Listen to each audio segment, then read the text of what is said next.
It's now live. Thank you very much indeed. Good morning and welcome to this December meeting of the Overview and Scrutiny Committee of Cambridgeshire and Peterborough Combined Authority, the last such meeting of this calendar year. So we are going to start with apologies for absence, please, if the scrutiny officer could let us know of those. We have had apologies from Councillor Corney. Right, okay, thank you very much indeed. Then we're going to do a roll call, I think, before we proceed any further to make sure we're quorate. No problem. If members could just say yes or present, whichever your preference is, when I call your name. Councillor Chamberlain. Present. Councillor Coles. Present. Councillor Connor. Councillor Davey. Present. Councillor Dupre. Present. Councillor Fain. Present. Councillor Gehring. Present. Councillor Hay. Present. Councillor Jordan. Present. Councillor Mason. Mute. Councillor Murphy. So Councillor Mason was present, sorry. Councillor Scott. And Councillor Sharp. Present. Thank you very much indeed. So I think we can confirm that we are quorate and therefore able to proceed. So having done that, we'll then move on to declarations of interest. Does anybody have any declarations of interest that they need to make on any of the business of this meeting? I've not been advised of any. Okay, thank you. And minutes of the previous meeting, we have received those. Can I ask for your confirmation that they are an accurate record? Agreed. Thank you. I see no dissent there. Thank you. Public questions then. I'm told that we don't have any. Is that correct? Yep, no public questions. Okay, lovely. So the next item then is item 5, and we are joined by the Mayor of the Combined Authority, Mayor James Palmer, who is here in 2 capacities, and I see he's already with us, in his first capacity as Mayor of the Combined Authority and in his second capacity as Chair of the Transport and Infrastructure Committee. So thank you very much indeed for joining us, Mayor. Is there anything briefly that you wanted to say to us before we start in on questions? No, I'm quite happy to be quizzed as usual and looking forward to it. Thank you very much indeed. So we have a number of written questions that have already been submitted, so I would like to start with those. And I think if we divide this into 2 sections, if we can, so that we have a section on mayoral issues and then a section on transport issues. And if we try to keep these brief, what I'll do, I'll start with the written questions, and then if we have sufficient time, we'll move on to, if the Mayor is willing, questions without written notice. So starting in on the written questions then, on the first one on as Mayor, what are you planning to do about the Chief Executive post at 1CAM Limited now that your preferred candidate has accepted another position elsewhere? Well, we're in discussions with other candidates as we speak. I've got John Hill on here. I believe John is going to speak on this. John. I don't see John. Oh, okay, well, that's fine. Well, I mean, quite happy. We're in discussion. Obviously, we had a very, very high level of applicants for this role, and we're in discussions with other applicants to see where and when we can appoint. So does that mean you're not re-advertising then? Not at this moment in time, no. Not at this moment, right, okay, thank you. Second question is, how do you plan to address the gap caused by the resignation of your finance portfolio holder, a post which you have said you will not fill during the remainder of your term in office? Yeah, so obviously I'd like to thank Councillor Count for the work that he put in while he was in post. clearly, it is, I think you're fully aware as Scrutiny Committee, but, we started off with a budget of under £1 million for the Combined Authority staffing wise, and then we took on the LEP, we took on adult education. Also, we've been handed extra finance from government, and clearly it's a much bigger job than it was in year one when Councillor Count took on the role. But as you're also aware through your understanding of the budget here, that we are in a fine financial position, and a very comfortable one, with the hard work being done by both Councillor Count and John Alsop on the budget.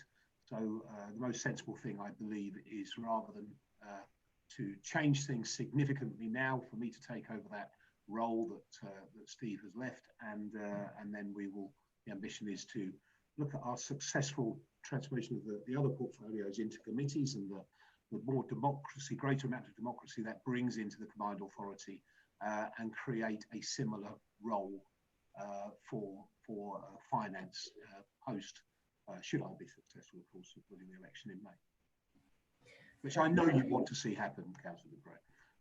Pray for it nightly, I assure you. Next question. What further news have you heard about the release of the 45 million housing money that's being held back by the Minister? When we asked you about that at the last board meeting on the 25th of November, you said that news on that would be received in the coming days and weeks. And when I asked you that it was weeks, you put the emphasis back on days.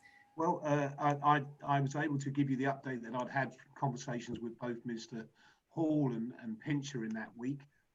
We are still waiting. We're being told that the delay is because of COVID issues and the amount of work on the Minister's desk for that. But I wait with bated breath. I'm ready to get this money in the Combined Authority, of course, and fund the projects we have all across Cambridgeshire to deliver housing. We know that we're creating innovation through our housing fund, through the rolling fund, and of course nothing more innovative than our 100k home, and so we expect that money to be forthcoming soon, and I look forward to it.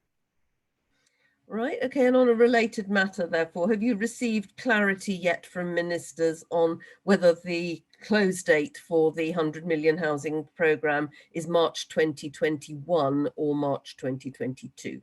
Well, it's absolutely clear. It's in the Combined Authority paperwork. Is in all the work that we've done that the closing date is March 2022. I don't quite understand.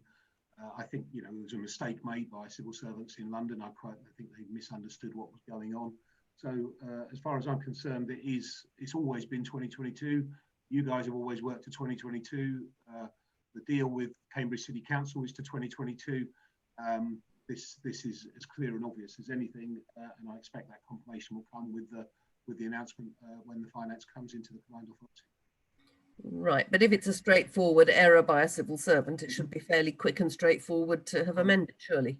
Absolutely right, Councillor Dupre, and just alongside, as I said, this is an issue that is easily solvable, and I'm sure MHCLG are aware of that. Okay, thank you. And going on then, which is my last question on mayoral issues as opposed to specifically, well, I'm not sure it is it is a mayoral issue rather than a transport issue. The CAM delivery vehicle, according to the paperwork we've got, it will be the role of the CAM delivery vehicle to negotiate land options for garden villages along the proposed CAM network. How will that role avoid conflicting with the rights of local authorities to set their local plans for themselves, where they may well have plans for garden villages in other locations or other arrangements coming to fruition, other options being put forward by landholders, other things that they're considering? Yeah, well, I've been trying very, very hard to work with Greater Cambridge Planning Department on this for the last 3.5 years, and this is massively important, Councillor Dupre and members of the committee, and you can see why, because only last week a spurious opportunity arrived for 25,000 homes without discussion with local people, without discussion with local, as far as I'm aware, with local politicians, and the only way that we can plan appropriately for the future is to work very closely with Greater Cambridge and the Combined Authority, and of course with the Mayor. I've put forward options. Those options are on the table, but I'm not a planner, Councillor Prey. My job is strategic, and the planning is within the ownership of South Cambridgeshire District Council and East Cambridgeshire District Council and Hunts, where the metro goes. So we have to work closely alongside. But I think there's two options here, really. You can bury your head in the sand and ignore the fact that we're creating more jobs in South Cambridgeshire than we are houses. Or you can have your eyes wide open and plan properly for the next 50 to 100 years. The problem, and I understand this entirely, that the district councils have, is the very, very, very constricted local plan process, which is only a 5-year process. So it's a complete anomaly, really, in that, you know, we need to build strategically or create solutions strategically to deliver housing over a significant period linked into transport. Yet the local plan system forces, in my opinion, bad decision making, short-term thinking, and negatively impacts on the people who are living in the county. So it's a difficult one, but you know, I would say it publicly, I have done before, and I would implore South Cambridgeshire District Council, Greater Cambridge Planning Departments to work very closely with the Combined Authority to deliver not just appropriate housing across Cambridgeshire and into West Suffolk as well. We know that that's the ambition, but also to make sure that local people stay in control of where housing is built and who's building it. Because at the moment, my concerns are, if we aren't proactive on this, sites like the Bassingbourn-Cumneesworth site that hasn't been put forward by local people, hasn't been consulted on locally, hasn't been discussed locally, will be pushed through because of the need for housing nationally and locally. But ultimately, the responsibility for spatial planning rests with the district councils. Well, that's exactly what I just said, did I not? And, you know, as I said, it's a difficult one for district councils because they're working to a very, very constrained, ineffective, outdated and outmoded system called the local plans. And here we have the problem. The mayors are brought in to deliver a strategic vision over a wider area and to deliver on transport solutions. And yet the local plans only work up into a 5-year timescale. So, you know, it's a problem in the system that needs to be solved, Councillor. Could you explain about local plans only working to a 5-year limit, 5-year timetable? 5-year land supply. So, oh, land supply, absolutely, but local plans are 25, 30 years in duration. Well, yeah, okay, but Councillor Prey, you know, I was elected into a district council in 2007, and I was told how lucky I was because we were revisiting the local plan, and we were planning for 30 years ahead. We revisited that local plan 6 times over the course of the next 10 years. You know, because the local plan system simply is not up to standard and up to date with what is necessary. And you know full well that the local plan system constrains delivery of transport networks. It's a fault in the system, you know, and that, as I said, that's not the fault of the local councils. That's the system they have to work to, and we all have to work to. But in my opinion, it's not fit. Right. I'm going to divide these into 2 separate sections, mayoral and transport issues. I'm going to ask people whether they have any questions for the mayor relating to the mayoral role that haven't been previously notified, if you're prepared to accept those questions, Mayor.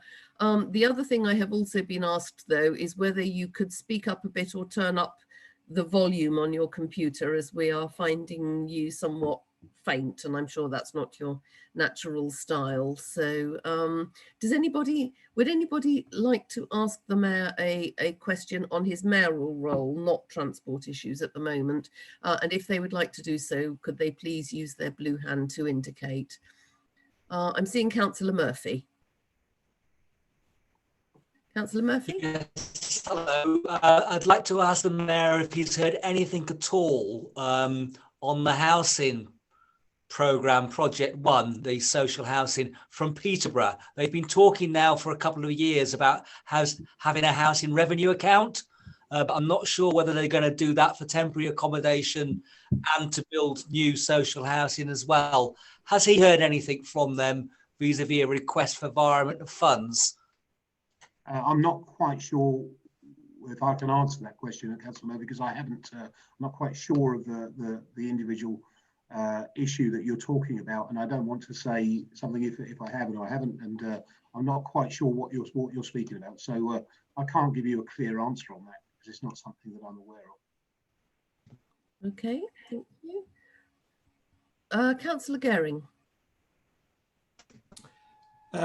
Yeah, my question relates to the mayor's budget because I attended a couple of hustings when you were last time elected, and back then you claimed that you could run a combined authority with under £100,000 per year, and now the budget is a 5 million budget, and your own mayor's account reaches £100,000.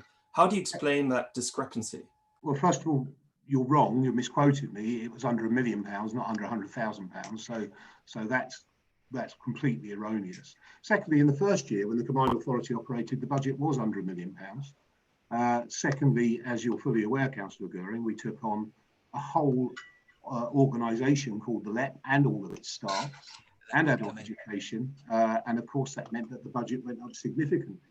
We then restructured the combined budget of the combined authority and the LEP and made significant savings within that of £1.4 million per year.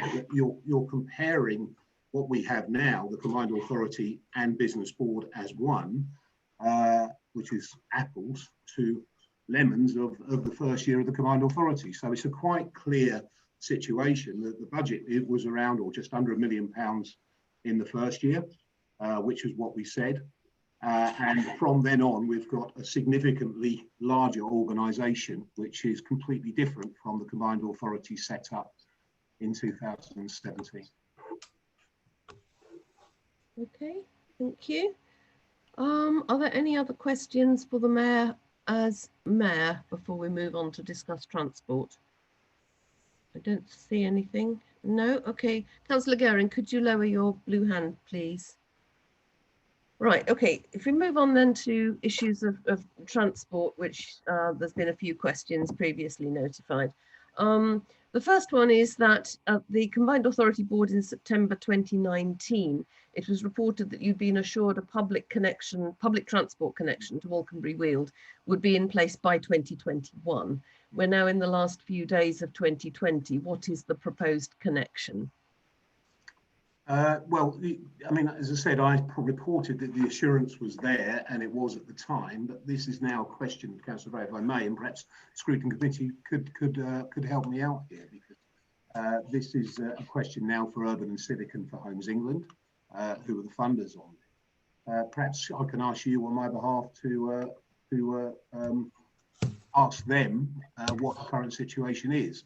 So, you know, we tried very hard. It was part of the devolution deal to find a solution for Alconbury Weald transport-wise.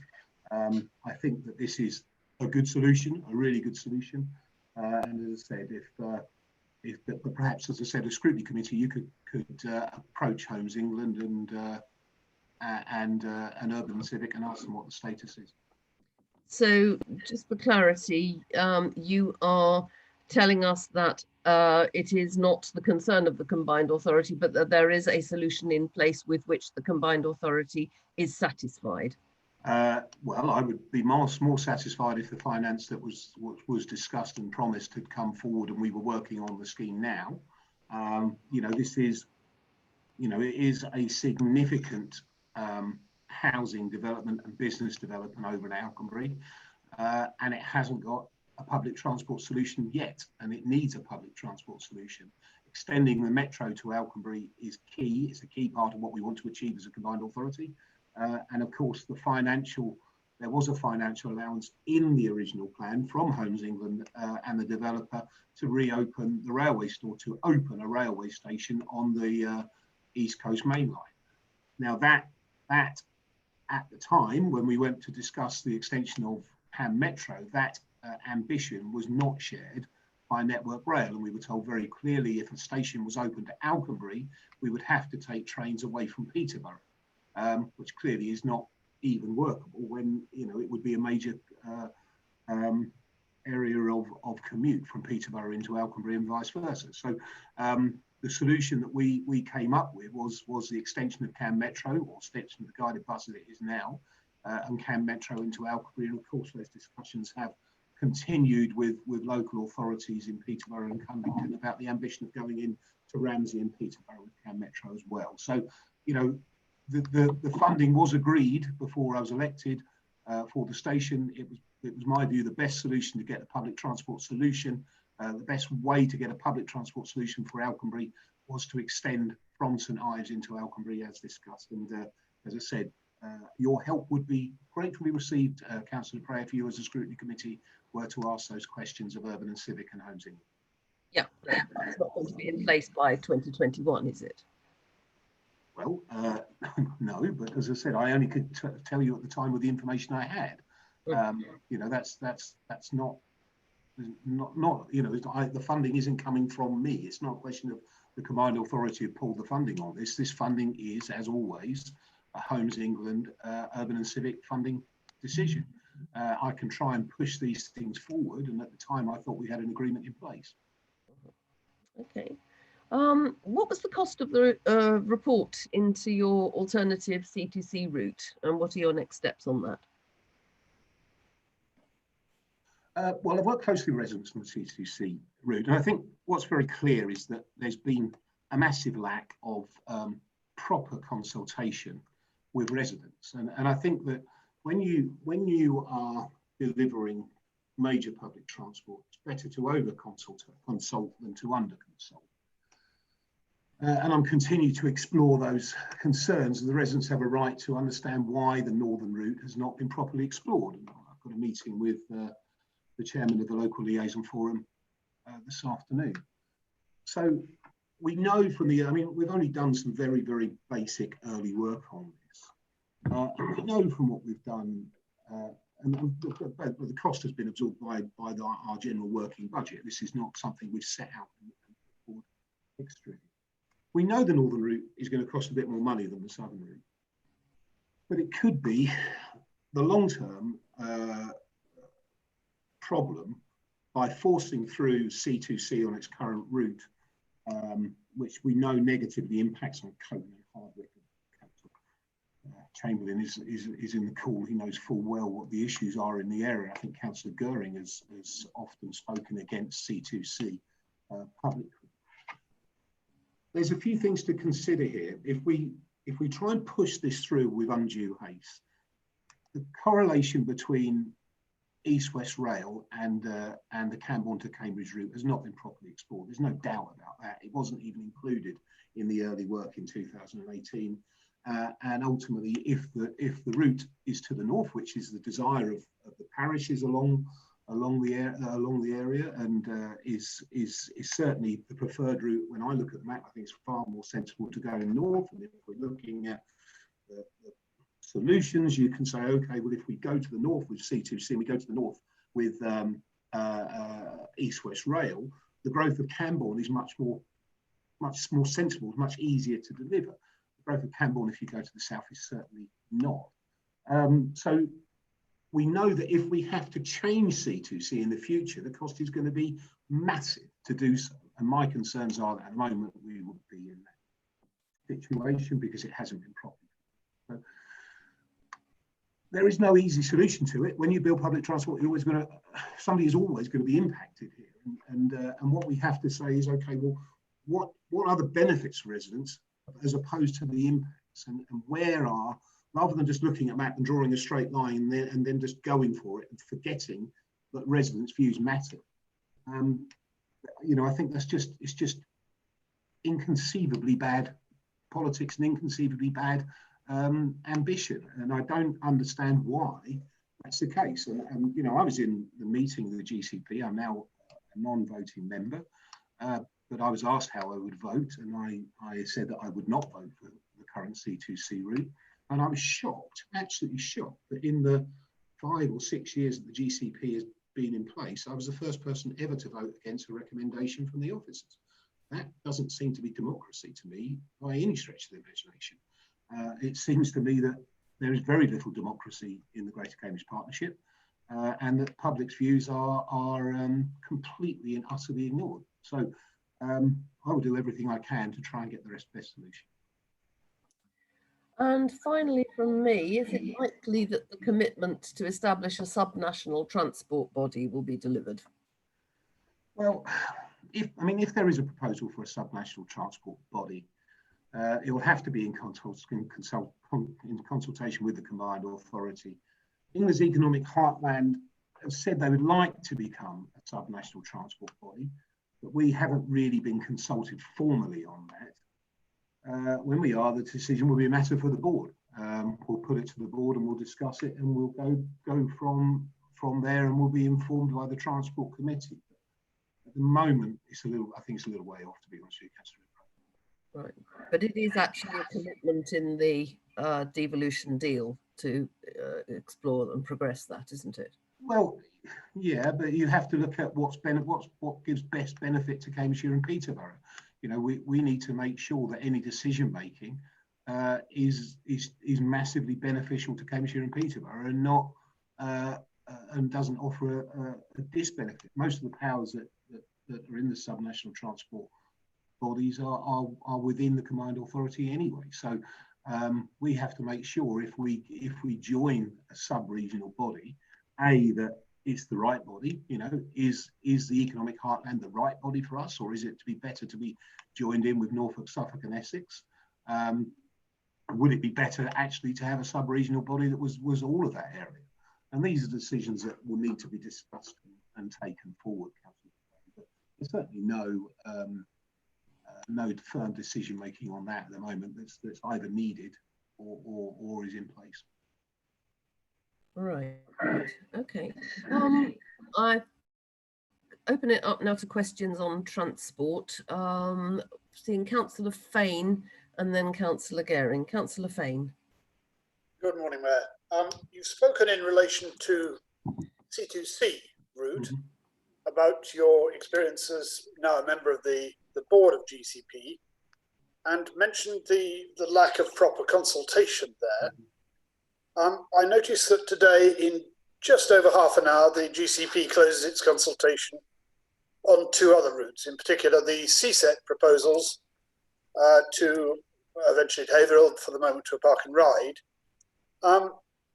Again, there are alternative proposals which have not been the subject of consultation.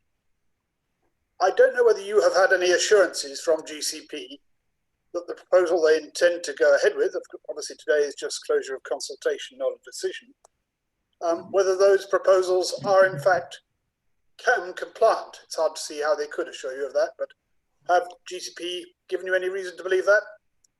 Well, you know, we're trying very hard to work with the GCP, you know, and the last Transport Committee, they did at least turn up and present their consultation on what they call the CSET, which is the car park route to Adam Brooks on the northern side. But my concern with C2C, my concern with these other areas is this is the difference between what I want to deliver, which is a public transport solution for Cambridgeshire and Peterborough, and park and rides.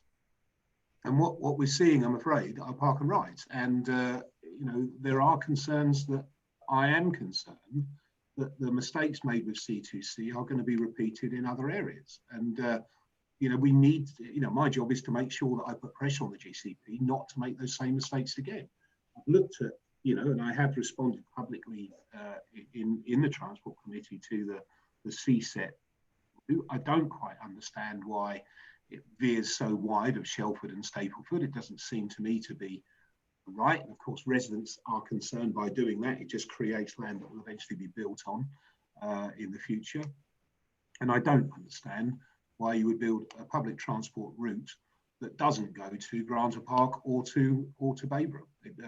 You know, that seems to me to be completely bizarre. You know, so with the Waterbeach ambition, I think it's a long way off where it needs to be. I would also, you know, we've just put 8-car trains in between Kings Lynn and Cambridge, so it doubled the capacity. You know, do we need to throw a busway into that at this moment in time?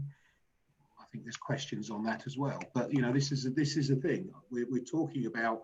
I'm talking from a public transport solution position, and the GCP is talking from a park and ride solution, and they're different places. Okay, thank you. Councillor Gehring. Yes, thank you very much. It's really hard for me to conceive that I would agree with the Mayor Palmer on anything, but I think on the northern route, you've put your finger into something that is probably right. On C2C, the issue is, haven't you gone about it the wrong way? Because you commissioned this flimsy 4-page expert report 2.5 years ago, which confirmed the southern route as the best one, and that came out of your authority. Now, that was before the transport plan and before the CAM-SUP strategy to the transport plan. But in a way, you're responsible for the Greater Cambridge Partnership running down a rabbit hole that they can't get out of. So wouldn't it have been better, rather than presenting a half-baked, you know, officer desk study at the Transport Committee, which could easily be picked apart, to actually hit again the pause button and say, look, as a transport authority, I don't think you're going about this the right way. Let's sit together and rethink the C2C interface, especially now that we know that East-West Rail is going to come, i.e. we are building infrastructure for 150 million pounds that might be superfluous in a couple of years. So is the onus not on you to defend your views rather than voting against it at the board, to say, look, as a transport authority, I don't think this is the right approach? Well, I think I have said that, and you know, very clearly I've said that I don't think it's the right approach. Look, it's frustrated the hell out of me, to be honest with you. This situation with the GCP. I feel that you know, it is the only city deal in a combined authority area that's still running. It doesn't recognise the combined authority as being the transport authority. I've tried every single way of working alongside the GCP, but it seems that they don't really want that to happen. So it's very, very, very challenging, Marcus, I'll be honest with you. I don't understand what's in it for Cambridgeshire and Peterborough as a whole to have two conflicting organisations, and I don't understand for the life of me why government is comfortable with the waste of money and the waste of resource and the double thinking. It doesn't make any sense to me. As far as I'm aware, and there's lots of people who are on this call from all sorts of political parties, I don't think anybody has ever stood for election on the basis of the projects that the GCP are putting forward. If they have, I haven't seen it. So, you know, we have an organisation that is completely controlled by the civil service, that is driving through projects, in my opinion, without proper consultation with the public. And as you say, Councillor Goering, is prepared to spend well over £100 million on a scheme that probably, as it stands, will have to be completely redesigned in 4 or 5 years. So, as you say, Councillor Goering, it is rare that we agree, and I appreciate that you are blaming me entirely for this problem, and I thank you for that blame. But I can assure you, I've tried every single way, internally and externally, to try and sort this problem out. And it's a problem that needs to be sorted out because it's wasting taxpayers' money, it's wasting energy of my team when I could be concentrating on significantly greater transport solutions than 8 miles between Cambridge and Camborne. You know, we have got a very large county. We've got major schemes that are being delivered all across the county, new railway stations, new road delivery, or university, you know, 100k homes. We're doing stuff all over the county, and yet an enormous amount of bandwidth of my time is taken up dealing with, quite frankly, an anomaly in one part of the county, and it's frustrating. Okay, Councillor Chamberlain. Thank you, Chair. Perhaps before I speak on this, I ought to declare an interest as the District Councillor for Hardwick, which of course is one of the villages that the Mayor has referred to, which is in the route of this C2C route from Camborne to Cambridge. And I have to say, I share the desires of Camborne Town Council for their residents to have a rapid route into Cambridge and to their workplaces. But I also share their view that the damage to the villages en route should be minimised, because at the present time, I think one feels that the intention of the Greater Cambridge Partnership is the opposite, and it is in fact to maximise the damaging impact to the villages en route. So I would like to urge the Mayor to continue to press for that northern route, to take the transport corridor to the northern side of the A428 and get it away from the damage that it will cause to the many residents of Hardwick, 62% of whom in a village survey expressed their desire that this corridor should not pass in front of the homes along St Neots Road. So, Mayor, if I could ask you, please, not to give up the fight. Please stand by us. We need your help. Thank you. Thank you. And yeah, I want to be clear here. It's about getting the right transport solution, but also it's about making sure that the public come along with that transport solution. And just bullying through without proper consultation and bringing the public along, I think, is the wrong way. So, yes, Councillor Chamberlain, I assure you that I will continue to get the right solution along this route. Thank you. Before I bring in other questioners, can I just return to my question about the cost of the alternative C2C route work? How much has it cost you so far? Well, as I said, you didn't answer that in the question. Well, I think I did. I think I said very clearly that what we've done here has been within the bandwidth of our current working arrangement. So it's not been a piece of work yet that we've commissioned especially a vast amounts of money into, and you know, we're just exploring the solutions given conversations that we've had with Councillor Chamberlain and others, the local liaison forum along the route. And so, you know, it's not a piece of work where we've gone out for a major piece of work with consultants delivering. This is just working up within the team that we have. So I couldn't put a figure on it because it's part of the budget working that we have already. Right, but it will presumably have cost something. Well, I mean, yes, yeah, but of course, Councillor Dupre, there are areas which cost enormous amounts, and there are areas where you look at solutions and you work them from within the staff and the team that you have. You know, and this could be early works on any single piece of transport infrastructure that you have. So it doesn't mean that every time you have a discussion in an office, a meeting, that you have to then set a budget for that discussion. I think that you know, you have a budget for the transport team, and time is taken from that on various things across Cambridgeshire and Peterborough. And we would behave in exactly the same way on a potential northern route for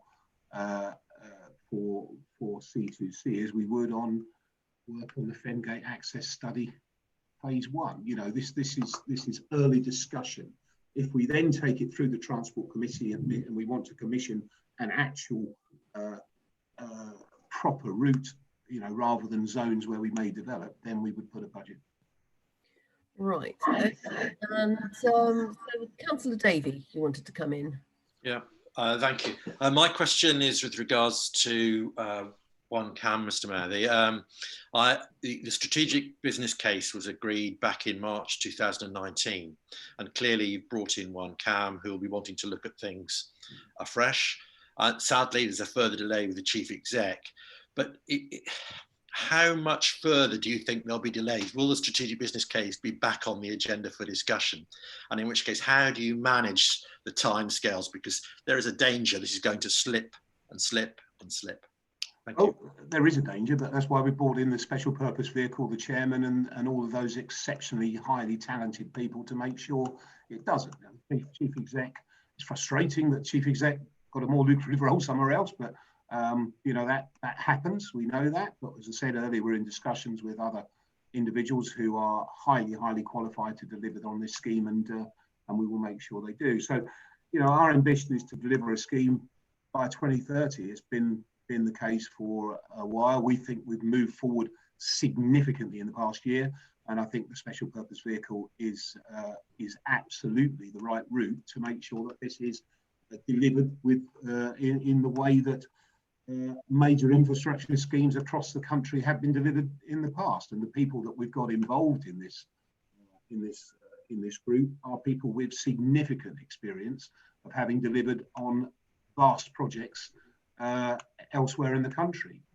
London Olympics, HS2, HS1, etc., etc. So the knowledge base that we have from these individuals and what they've done and where they are, I think is going to see us in a really strong position. And the fact that PAM has attracted people of such significant abilities, world leaders, I think gives us extraordinary confidence that we're doing the right thing for the county and the right thing for the country.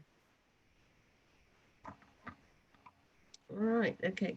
Councillor Fane, is that a legacy hand, or do you have a fresh question you wish to ask? My apologies, Chair, it is a legacy hand. Right, okay, thank you. Councillor Murphy.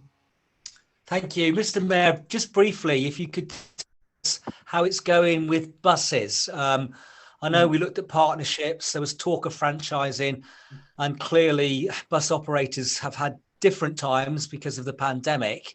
And on occasion, you have pushed through budgets to help out particular routes. But what have we been able to do as a transport authority? I know it's passported back to Cambridgeshire and Peterborough, but as a transport authority for bringing about a more effective, efficient and economic public bus service in Cambridgeshire and Peterborough? Yeah, so basically, what are the difficulties we've got at the moment as well, and how are we going to overcome them? Well, I mean, we've been working very closely with the bus companies, as you'd expect. This has been a problem of not just local but national making, and I've got a meeting with Baroness Veer this week again, and I've had regular meetings with Baroness Veer throughout this pandemic. Clearly, our ambition was initially through the special task force that we set up to improve the service in Cambridgeshire and Peterborough. And to that end, we brought forward very successful new routes currently through St Neots, Camborne, Cambridge, which is working really well. We've got the trial, special trial for the demand-led transport that's beginning in Huntingdonshire in the new year, and that I hope will see us deliver a much more effective rural service should it be successful across the whole of Cambridgeshire. But what this has done, Ed, this has changed the goalpost somewhat, and the ambition that we had initially to bring forward franchising in Cambridgeshire and Peterborough was met with stiff opposition from Stagecoach in particular. That opposition has melted away, and Stagecoach is now working with us to deliver a franchise model, and that's certainly the ambition. And of course, we need to work inside with government as well to make sure that the solution that we bring forward is both realistic and profitable, and those conversations are ongoing. So I'm very confident that we will bring forward a new style of bus service for Cambridgeshire and Peterborough, and I'm confident we're in the right place. We're not got it signed off yet, Ed, but the ambition is certainly there, and we're working very closely with DfT and with ministers to get that solution. Okay, thank you.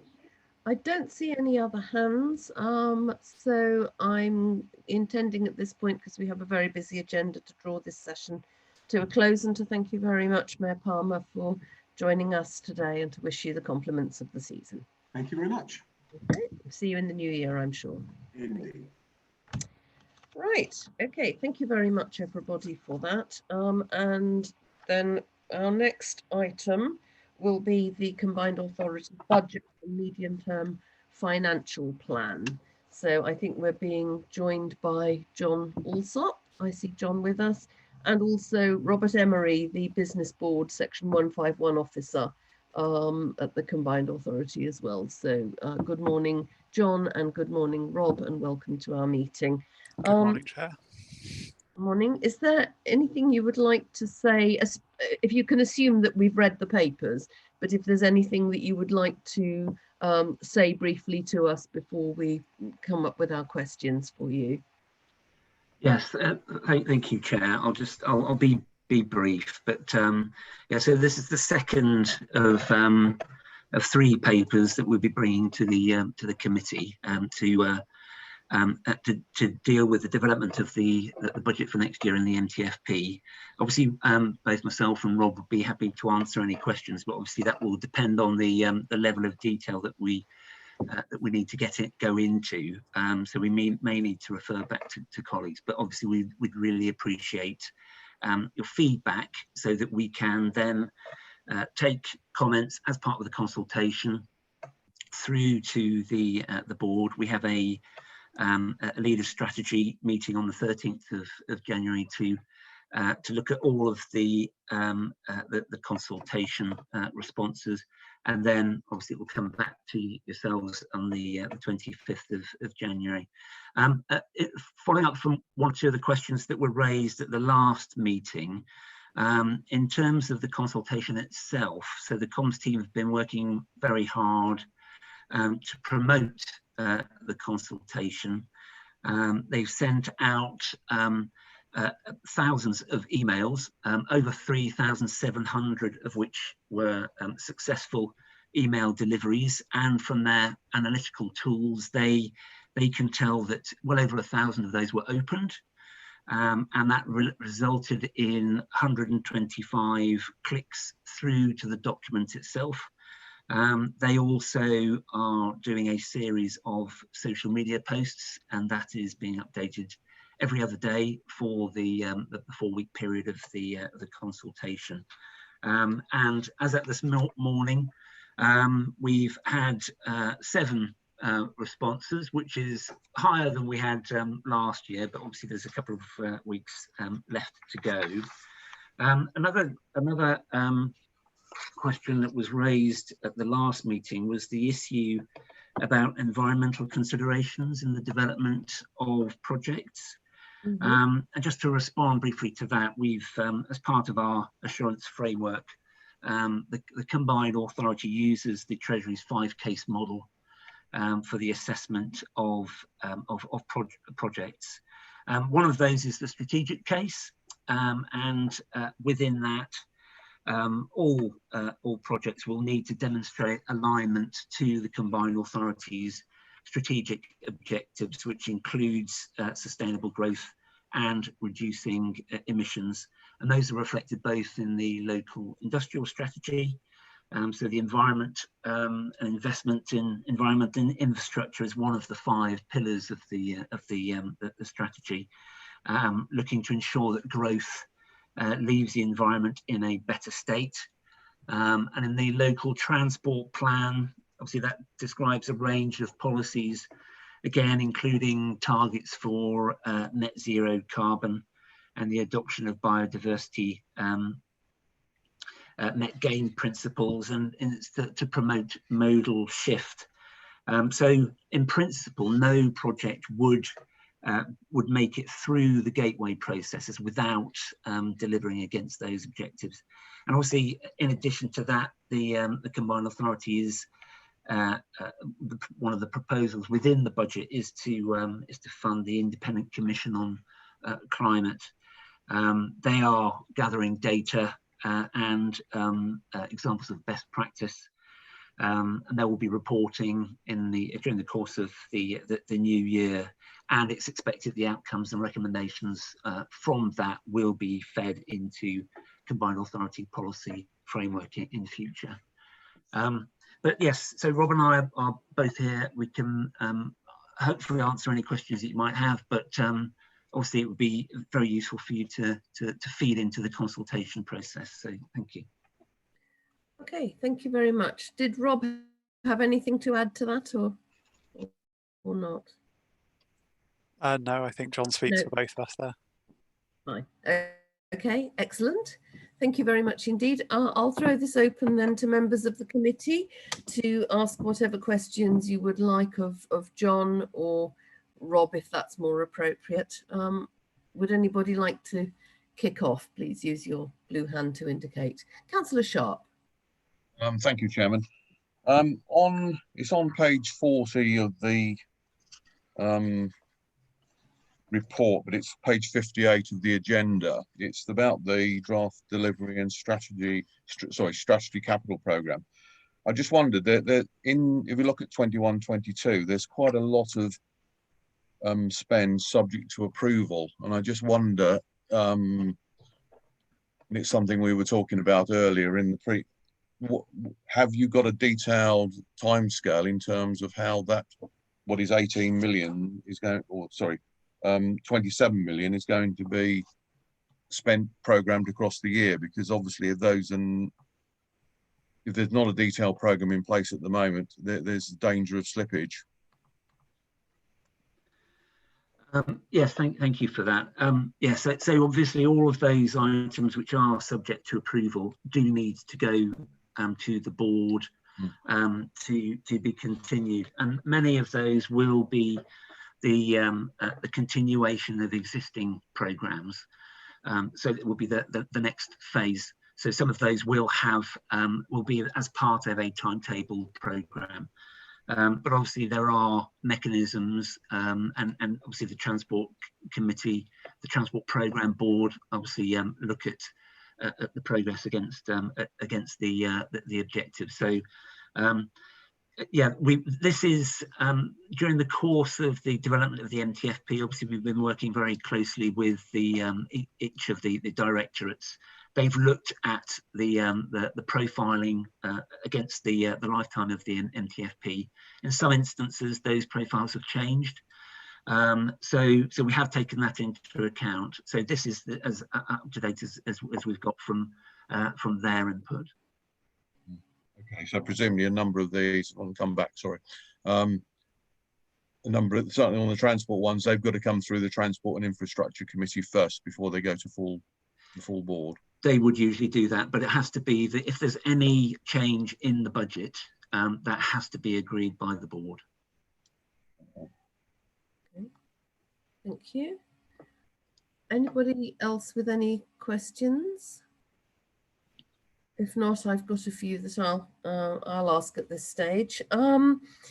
Looking at those, the pages to which Councillor Sharp has already alluded, there's a total of 7 million in there for the coming year that is subject to approval on the CAM. There's the 2 million on the running costs of the SPV and 5 million on the development of the case for it. Is all that likely to be spent in the coming year, in your view, in advance of knowing whether the CAM will be funded at all as a major scheme? Or is it likely that some of it will be held back or subject to developments in terms of news of funding? Well, the £2 million investment, that is going into that would be equity into the development of the company. As you're aware, there is some investment for this year, and that will be the setting up of the organisation. So it will go towards staffing costs. Mm-hmm. And part of the role of the new team when it's in place will be to look at future funding and the development of the business and the organisation. The other 5 million, that is for the development of the delivery strategies and the development of the business cases. So again, there are two arms to that type of funding.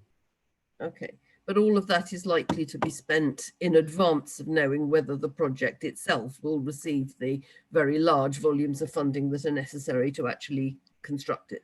Well, part of the what's going on at the moment is that there's developing a funding and financing strategy.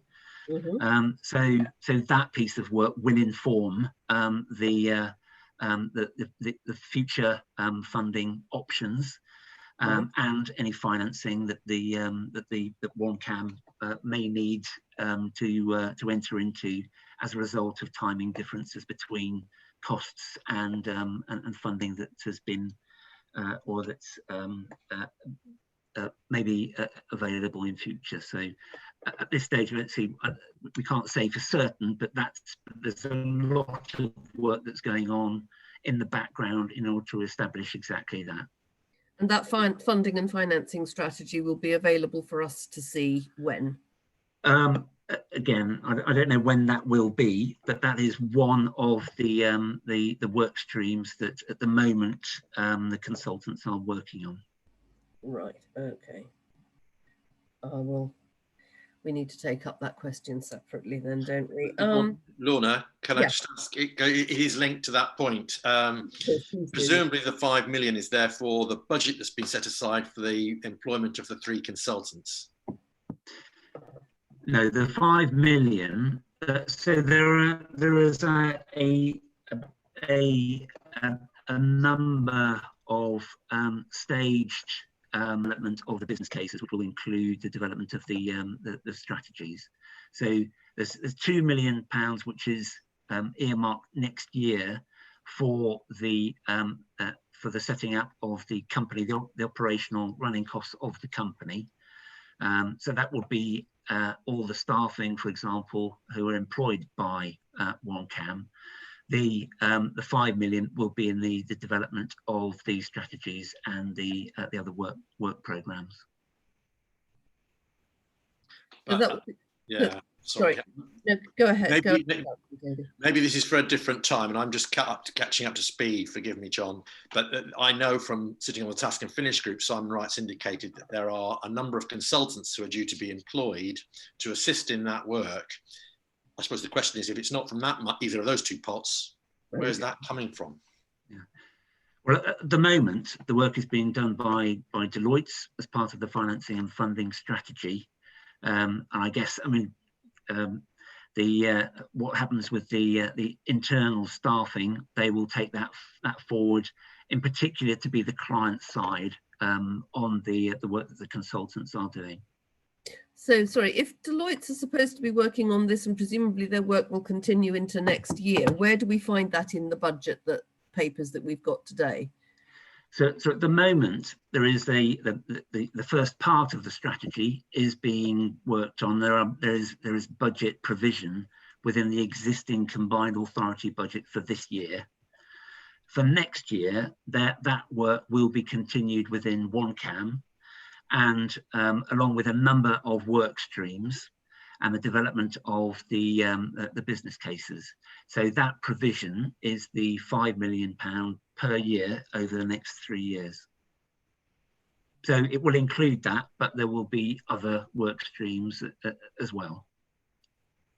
Right, okay. Are you clear, Councillor Davey, and happy with the answer? I'm not clear. Well, I'm happy.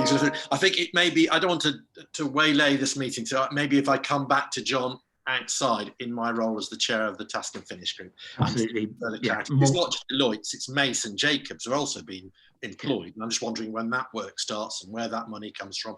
It's just, as I say, it may be my ignorance, Chair, but I need to talk to John. Yeah, more than happy to have that conversation. So. And when you have that conversation, could you then, John, produce a note that comes to the committee explaining clearly where all those various aspects of the consultancy and all the other costs and so on associated with the CAM are shown in the budget line, so that we're all very clear where we stand on that. Okay. Following your conversation with Councillor Davey, which I'm sure will be very helpful. Yes, I will do. Thank you very much indeed. If I can move on to then a few other questions from me. Firstly, on the corporate overheads and the accommodation, the report before us and the paperwork suggests that there's a £40,000 initial saving anticipated.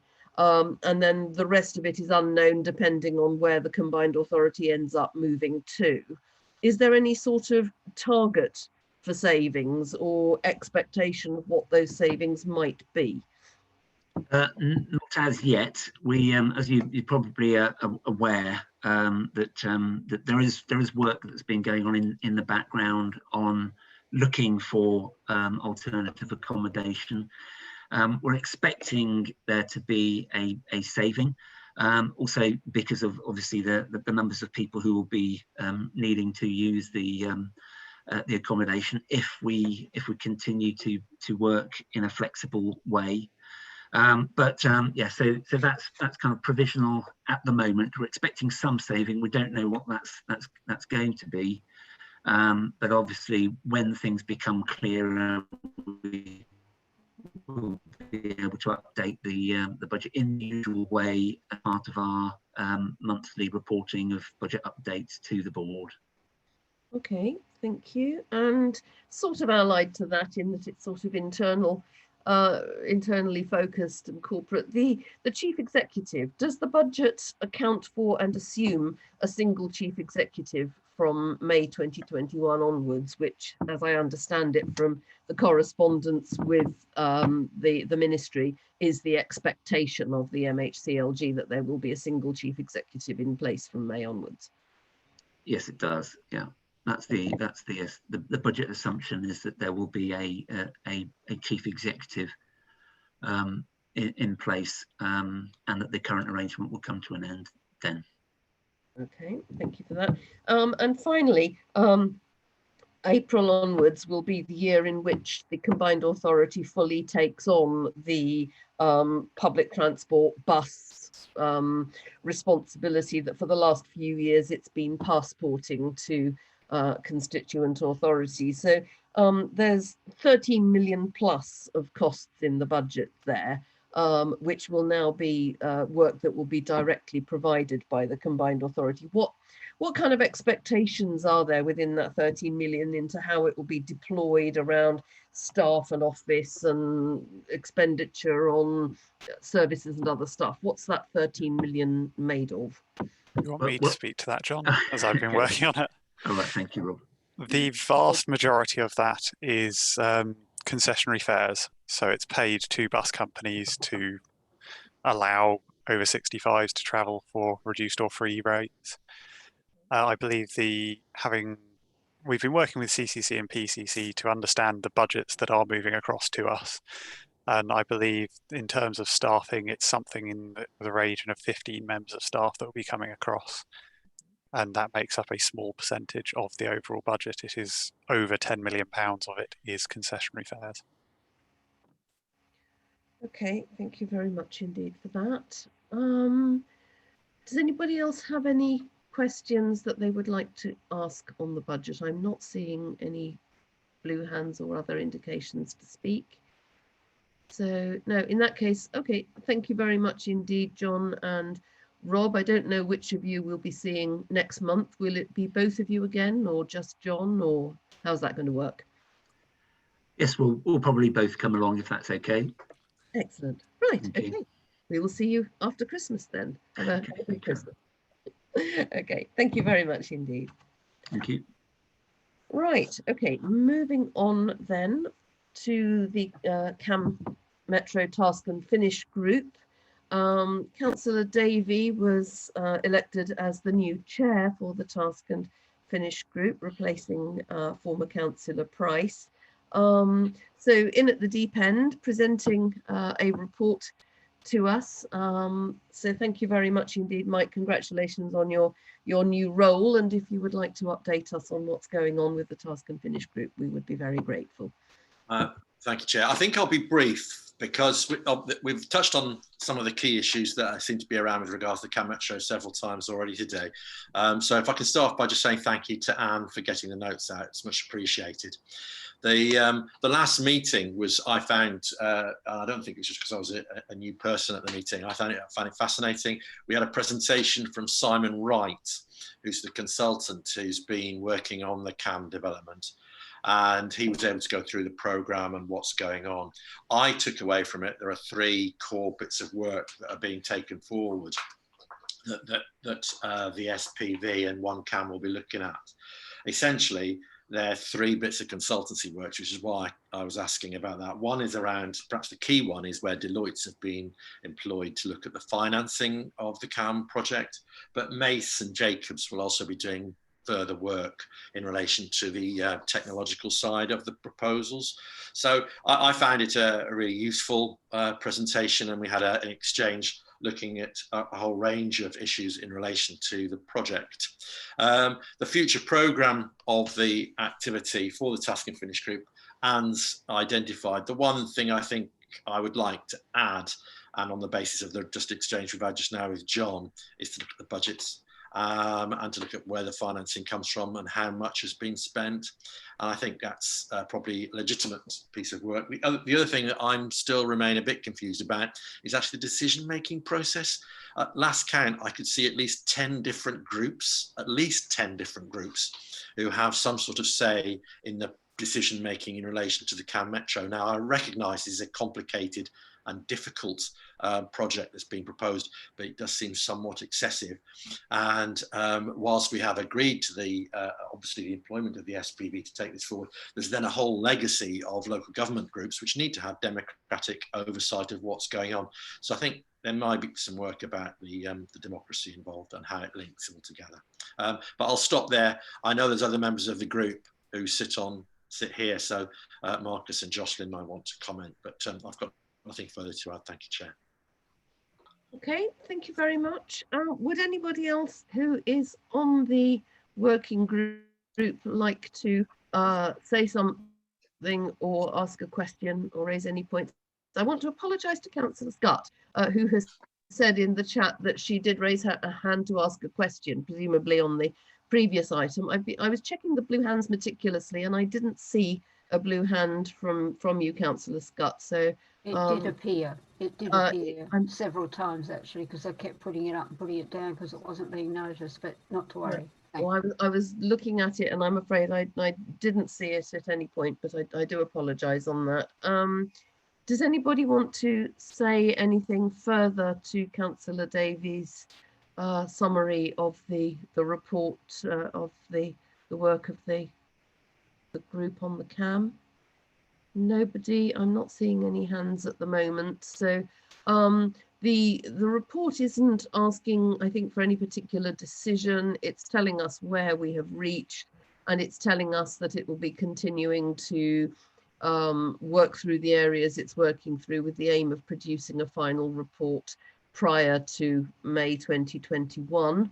Are we happy to accept that report and to authorise the group to continue to work in the way it's working and to that timescale?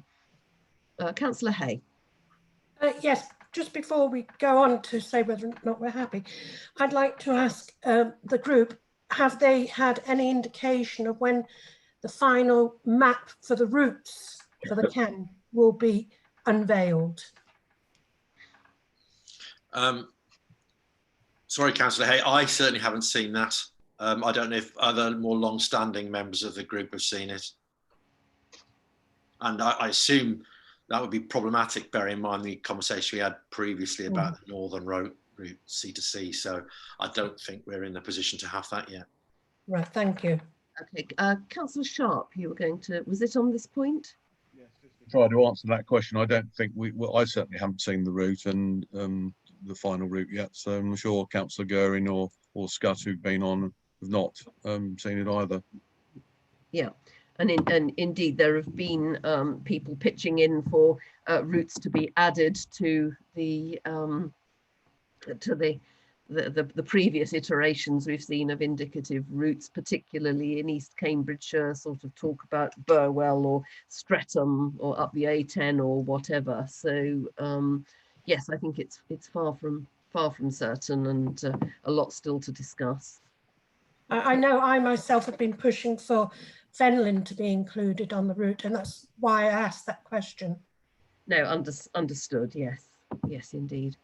Okay, Councillor Murphy. Yeah, there is a view that it might never happen, isn't there?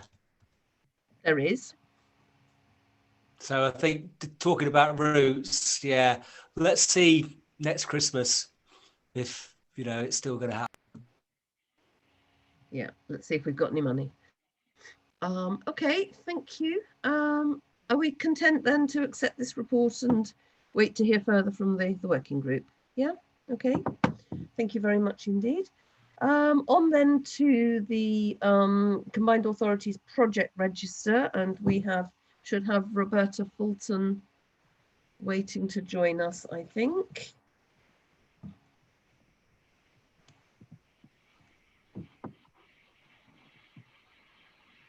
Good morning, Roberta. Good morning. Can you hear me? We can hear you. We can't see you, but we can hear you. I'm not sure. I don't have an option to turn my camera on at the moment, unfortunately. Right. Oh, that's a shame. Yeah, apologies. I can't turn my camera on, but I'm definitely here and I can see you all. So I'm sorry about that. But oh, no. Well, good afternoon. Thank you, Chair. Thank you, councillors. So item 8 of the agenda pack is the regular item members have requested, which is the list of combined authority projects. So this detail was correct as at the end of November of this year. And you can see the list of live projects in the appendix, and this also shows the number of completed projects as well. So as members can see, 2 projects have now closed, but 2 projects have also commenced. We've got 2 new projects, so the overall project number stays the same. So that's just the really quick introduction. I am happy to take any questions. Thank you. Thank you, Roberta. Which are the new ones, if you could point those out to us? So it's the A10 and the A141. So I believe it's the last 2 on the appendix. Okay, so the outline business case for the A10 and the strategic outline business case for the A41, yes. A141. Correct, yeah. Yes. Okay, that's marvellous. Thank you very much for clarifying that. I think some of us are, firstly, thank you very much indeed for coming along and providing this report for us. I think some of us are a little concerned at the suggestion in the report that we were somehow seeking to become the performance management committee of these projects. That's very much not the case. And our request at a previous meeting to see RAG ratings for these projects and also to have some idea of milestones was not that we would be usurping the responsibility of the Combined Authority Board in these matters, but that as we are the Overview and Scrutiny Committee and part of our role is to scrutinise these projects, as indeed the report says, that the committee can and does pick individual projects for scrutiny, including of their performance.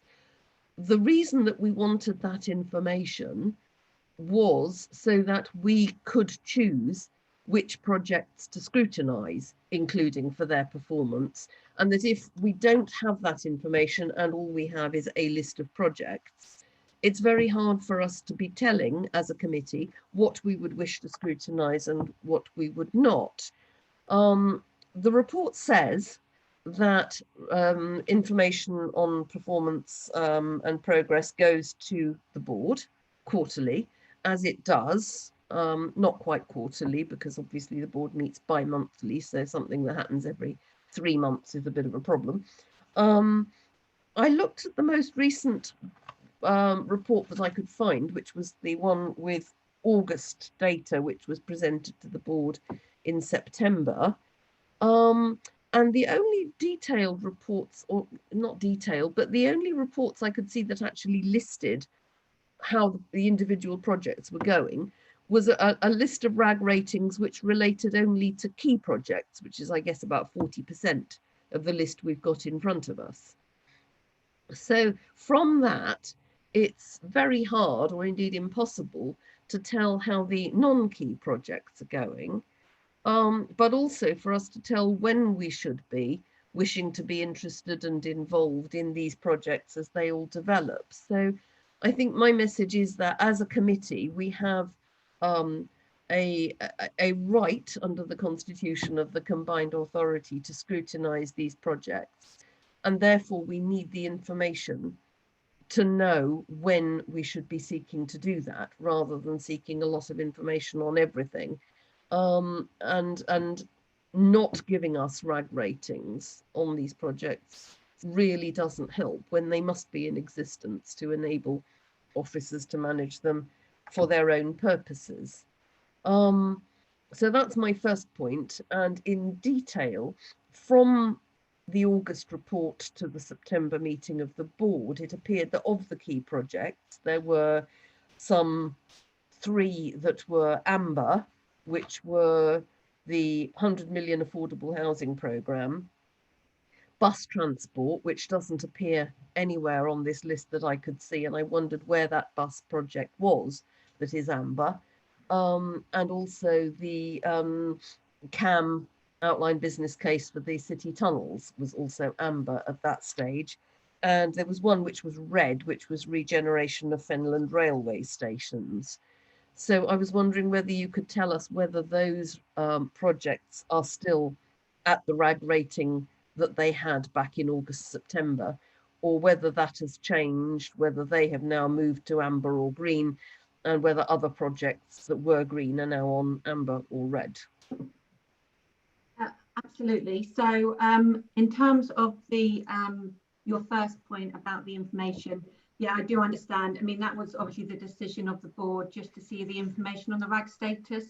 So obviously that is what is available in the board. That would obviously be a conversation with the board as a scrutiny committee to see whether we want to change that level of information. Board members do also have access to an exception report which shows that level of detail for the red and amber projects. If that were to change, obviously that would be a decision with the board to take. In terms of the key projects, the CAM, so the red project from the August report in the Fenland station has now increased to green. So that has that one has changed. The 100 million programme is still amber. Oh no, sorry, the 100 million has now been marked down to red for the latest set of highlight reports. So these are from the November. We have not yet received the December ones. The bus report is still amber, and the CAM outline, CAM OBC, sorry, is still amber as well. Thank you. Where is the bus report on this list we've got in bus project in this list we've got in front of us today? So this project, as requested, is just our list of projects. The bus strategy is classed as a strategy, so it's not currently on this list. Just because we don't report, you know, it's got slightly different reporting processes to a project. It doesn't have to go through the exact same standard procedures as a project. So it's not on this list because it's classed as a service strategy. Thank you, which makes it all the more difficult for us if we're told that our route in to see how these projects are going is to look at the project list that goes to the board, when the list that goes to the project board isn't the same as the list that we see today. So you appreciate our dilemma. Okay, thank you very much, Roberta. Does anybody else have any questions on the project report for Roberta? Councillor Murphy. Yes, through you, Chair, to Roberta. Actually, I'm quite impressed because there were some concerns expressed about where the information was, etc., etc. And when you were asked some questions, you clearly understood what was going on with the programme management and gave us up-to-date information from November. But there is a concern amongst members of the Scrutiny Committee that we're not getting the information presented to us, but it sounds as though it is there. actually there are only 4 or 5 directors that oversee this project management. So in project management terms, can you assure us that there is real-time evaluation going on? Say, for example, a project just isn't getting there or isn't relative anymore because something else has taken over and done the job, or if the world has changed, that is getting reported through. So where necessary, the decisions can be making on the budget to terminate that project and make the resources available elsewhere. I'd like to ask some specific questions on the Housing Affordable Programme 1, and I'll do that now if I may, because it's not that complicated. Had we heard by the end of November from Peterborough City Council about wanting environment into its own housing revenue account yet? In terms of that housing question, I don't unfortunately have the answer to hand. I do believe there is an update on housing coming to a future overview and scrutiny though, but it may be that question is best asked during that update if possible. Failing that, I can take that away to try and get some sort of update to you, Councillor Murphy.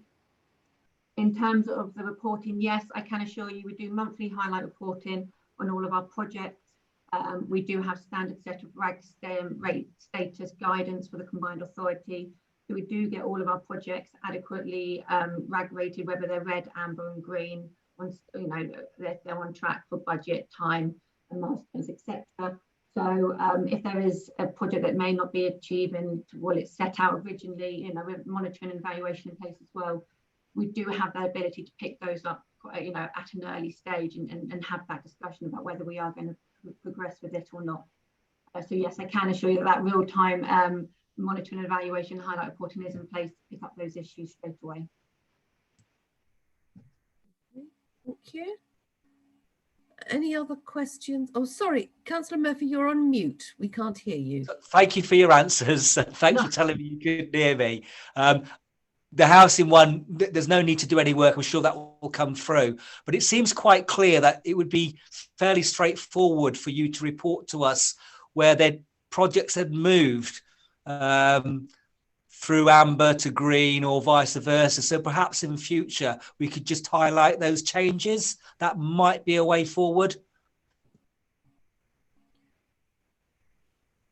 Yeah, I can take that point away. I mean, I suppose it comes back to the same question about what board have actually asked to see again. I mean, we don't receive that information to board, but I can certainly look into that. Yeah, but I mean, we have a right as a committee to information independently to what is presented to the board. We are not as a kind of a lower tier to the board in terms of we receive, we don't receive information if the board doesn't receive it. Our right to information, as I understand it, and I'll be corrected by the monitoring officer if I'm wrong, is that my understanding is that we have a right to the information that we need in order to fulfill our duty. And one of the pieces of information we need in order to be able to fulfill our duty as an overview and scrutiny committee is an understanding of where these projects are, so that we know what we would wish to call in to consider for scrutiny, including scrutinizing their performance. Without knowing what their performance is, we don't know which projects to focus on. And therefore, we do need that information reported to us regularly, even though we fully accept that we are not responsible for managing the performance of these projects. Can I ask the monitoring officer to clarify at this point, please? Yes, thank you, Chair. Yeah, the overview and scrutiny has a power to call officers and members in to give accounts of matters falling within its remit. That extends to access to relevant information. Clearly, the information has to exist in the first place. I think if I could suggest a way forward, it would be for myself to have a conversation with Roberta about, and then perhaps with yourself as well, Councillor Dupre, to best understand what format this information would best be in. And to see what's available and come back. It seems to me if there is a need for something more, Roberta and I can have a discussion and see what form that may take. yeah, fundamental point is that right of access to officers and supporting information. Thank you very much indeed, Robert. Members, are you happy with that as a way forward to try to get this sorted out? Yeah. Okay. Great. Thank you very much indeed for that. Is there anything else anybody would like to ask Roberta before we let her get on? I don't. Briefly, yeah. Councillor, sorry, I had my hand up. I can't. I'm not seeing. Oh, okay. I am now. I apologise. I'm seeing. Okay, don't worry. No, it's just touching on that as well. And what I'd like to do, certainly in the new year as the transport lead, is try to link up what's on the project register with what we've just looked at on the budget. Yes. And because those, if the ones subject to approval and approved are what's going to be done next year, that seems a logical place to start. The one I'm got a question around is the Ely area capacity enhancements, because I noticed that's not on the budget to spend, but I know in the papers we had last month there's a 3.3 million budget in respect of that. So if you're not able to answer that now, Roberta, I'd certainly like an answer on that at some stage as to where. And I know we're dependent on Network Rail to a large extent on that. We're not leading that project. I understand that. So it may be that's where we are. Absolutely, yeah, I can get an answer to that one sent to you. Absolutely. And finally, I know early when we set the transport leads or the member leads up, I did have a call with Paul Rains and another officer whose name I cannot remember. But certainly, I think and that was earlier part of this year. But obviously, with the pandemic, things have slipped. But I think it would be certainly useful to have a call with officers in the new year in January, from a transport lead point of view. Definitely. Good. Okay, I'm not seeing any other hands. So in that case, Councillor Sharp, if you could remove your blue hand, that would be helpful. And then we'll let you go, Roberta. Thank you very much indeed for joining us. And fantastic. Thank you very much. See you, and I'm sure we'll see you in the new year. Yeah, have a great Christmas all. Thank you. Thank you very much indeed. Okay, item 9 then is horizon scanning, which is a report that we've asked for on a biannual basis, so twice a year. And basically the intention of this report is to enable us to look forward to issues that may well be coming up the tracks that we might want to be paying attention to in terms of choosing what we put into our work programme and what we wish to ask questions about and what we wish to scrutinise. So what we have in this report is an overarching summary report and then 3 brief appendices relating to key issues for delivery and strategy, business and skills, and housing. And I have to say, I thought those were very helpful indeed in terms of highlighting issues that are coming at the combined authority in the coming year, or the next 6 months anyway. So I hope members have had a chance to read that, and I'd just like to check whether the scrutiny officer has any further comment to make on this report before I open it up to comments and questions. No further comments, Chair. Thank you. So I'll open this up in a moment then, but I've done a bit of a tie-in with our timetable at the moment, and I note that we're having the Director for Delivery and Strategy to us in February. The business and skills, as we heard earlier, we'll be seeing John T. Hill next month. And on housing also next month. So we've got a chance in the next 2 meetings to address some of these issues that have been raised and formulate questions and thoughts around them and have that discussion.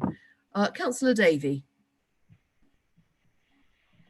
Yes, I realise it's asking a lot of John, but when John T. Hill does attend, if we could be some reference to Brexit and the implications of whatever decision is reached as of January the 1st, Thank you very much, Chair. Okay, thank you, Scrutiny Officer. And is that something that you could brief John T. Hill about for us, so that when he does come to see us next month, he's prepared to cover that off as well as the COVID issues? Yes, absolutely. I'll ask him if that can be included in his report. Marvellous, thank you very much indeed. Any other questions or comments from anybody else? Councillor Murphy. Yeah, my comment is I think this piece of good work demonstrates that we're getting there. We know what we're doing. We know why we're doing it. So I'd like to thank you and the officers in particular for bringing this report to us. As I've read it, it clearly shows that we've highlighted the right things to look at over the next 6 months. Obviously, we need to take account of Brexit, but there may be other things that happen that we just need to be aware of. In 12 months' time, there may be a review of the programme of the Mayor, etc., and that will obviously come up. But I'd like to recommend that we note this report, and it really does demonstrate. If anybody's trying to work out what's going on Scrutiny Combined Authority, have a look at this report. Indeed. Yes. Okay, I'm not seeing anybody else wishing to say anything on this, but I do agree that I found it very, very helpful at a general level to see what the issues were in the views of the directors that we need to be thinking about as we carry on our scrutiny work into next year. So I thought it was a very helpful report, and I'd like to thank officers for pulling that together for us. Okay. Thank you very much. So we accept that report. Moving on then, we come to the Combined Authorities Forward Plan. There's no meeting of the board this month, but there are a couple of a few committee meetings in January and a board meeting then. I don't think there's much to say at this stage. Lead members and myself will be working on questions to the various committees very early in the new year. Is there anything, officers, you feel we ought to be alert to other than what's in front of us? I think that's fairly straightforward, isn't it? So anybody got anything, comments, observations to make on this? I'm not seeing any hands at the moment. So no, okay. Thank you very much indeed for that then.